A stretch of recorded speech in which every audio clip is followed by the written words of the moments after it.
What's up, everyone? Welcome to the video.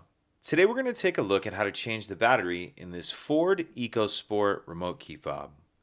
This Ford EcoSport key fob is going to use replacement battery CR2450, and I'll put a link in the description box of this video to where you can find these replacement batteries if you're in need. So the first thing I'm going to do is grab the key fob and remove the emergency key that's in the bottom of it.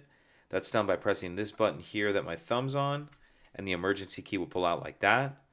Now if we hold the key fob with the buttons facing down and we take a look at the bottom of it, see there's this notch right here that the end of my key's in. What I'm going to do is stick my key in that notch like that. Then I'm going to kind of angle the key up and push up on this back cover like this, and it can take a good amount of pressure to pop that off of there.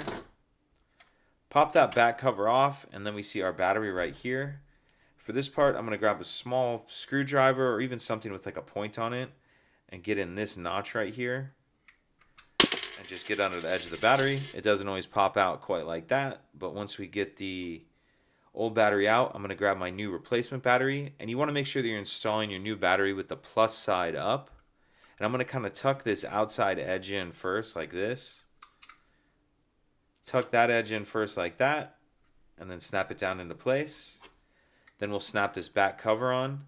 And if we're looking at it like this, you can see on the top of this cover, there's that little bit of a tab.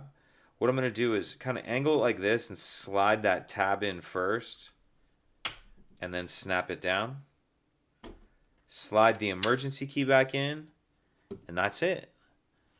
If you could take a second to like and subscribe, it helps us out, and I'd appreciate it. Thank you.